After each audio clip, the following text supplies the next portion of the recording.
आगाज तो होता है, अंजाम नहीं होता। आगाज तो होता है, अंजाम नहीं होता। जब मेरी कहानी में वो नाम नहीं होता। लेकिन हमारी आज की कहानी में सिर्फ और सिर्फ उनका ही नाम है। मैं हूँ कीर्ति प्रकाश और आप सभी का स्वागत करती हूँ राजेंद्र फिल्म्स पर सितारों की जहां में।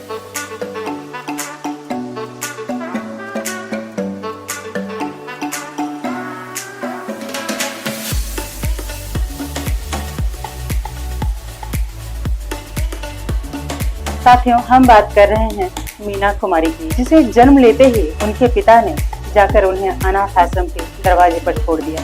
ये और बात है कि फिर उनके मन ने धिक्कारा और वापस वो अपनी बेटी को उठा लाए। लेकिन पैदा होते ही ये जो जख्म मिला था वो जीवन भर किसी न किसी रूप में साथ रहा। उनका जीवन सिनेमा के कारण बेशक चमक दमक के बीच बीता, लेकिन उनकी पर्सनल लाइफ हमेशा दर्द से होकर गुजरती रही।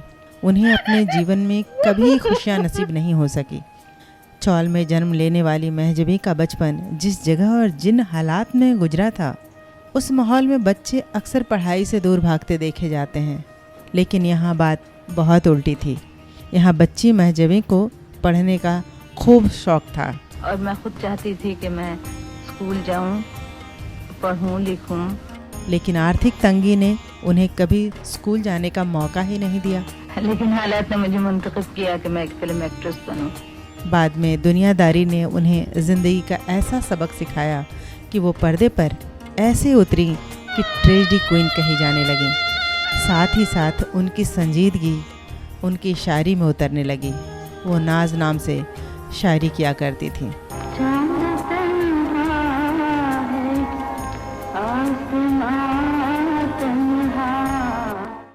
मीना कुमारी नहीं चाहती थी कि उनकी गज़लें, उनकी नज़में कहीं भी प्रकाशित हो, कहीं भी छपे।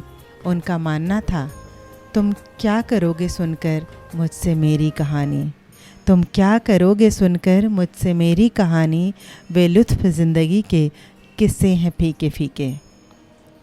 मैं केवल 4 या 5 साल की थी जब एक्टिंग के लिए पहली बार मुझे 25 रुपये मिले थे और इस तरह मैं घर के खर्चे के लिए अपने बाबा का हाथ बटाने लगी।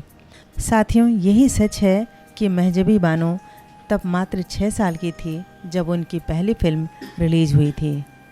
महजबी पहली बार 1939 में फिल्म निर्देशक विजय भट्ट की फिल्म लेदरफिश में बेबी महजबी के रूप में नजर आईं। इस फिल्म में उन्होंने महजबी का किरदार निभाया था। यही उनके बचपन का असली नाम भी था। उसके बाद 1939 में ही निर्देशक विजय भट्ट की दूसरी फिल्म अधूरी कहानी में भी बेबी महजबी को लिया गया। लेकिन 1940 में आई फिल्म एक ही भूल में विजय भट्ट ने बेबी महजबी का नाम बदलकर बेबी मीना कर दिया। बेबी मीना के रूप में भी उन्होंने कई फिल्में की। 1940 में पूजा, एक ही भूल, 1941 में नई रोशनी, बहन, कसौटी, 1940 में विजय और गरीब, प्रतिज्ञा 1943 में और लाल हवेली 1944 में बेबी मीना के रूप में उन्होंने फिल्में की। अब तक वो बाल कलाकार थीं। 1946 में एक फिल्म आई जिसका नाम था बच्चों का खेल। फिल्म का नाम बेशक बच्चों का खेल था, मगर इस फिल्म में बेबी मीना मीना कुमारी के रूप में जानी जाने लगी और उस समय उनकी उम्र मात्र 13 वर्ष थी।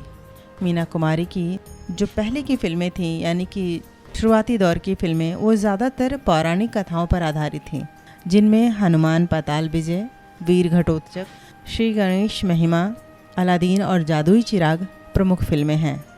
वैसे तो मीना कुमारी ने शुरुआती कुछ फिल्मों में प्लेबैक सिंगिंग भी किया था, लेकिन बाद में उन्होंने एक्टिंग पर फोकस कर लिया। भले ही उनके गाए गीत पॉपुलर नहीं हुए, लेकिन उन पर फिल्माए गए गीतों को लोग बड़े चाव से सुना करते थे, आज भी सुना करते हैं। खैर, जब मीना कुमारी ने पूरी तरह अभिनेत्री के रूप में फिल्मों में कदम रखा तो शुरुआती दौर की उनकी कुछ फिल्में कुछ खास नहीं रहीं, जैसे कि दुनिया एक सराय, पिया घर आजा, बिछड़े बालम, मगरूर, हमारा घर, सनम, मदहोश, तमाशा आदि ऐसी कई फिल्में आईं, पर उन्हें जो मुकाम चाहिए था, जिसकी वो हकदार थीं, वो उन्हें नहीं मिल सका। लेकिन 1952 में आई फिल्म बैजू बाबरा ने मीना कुमारी के नाम को घर घर तक पहुंचा दिया। इस फिल्म का गीत दूर कोई गाए धुन ये सुनाए लोगों की जुआ पे चढ़कर बोल रहा था।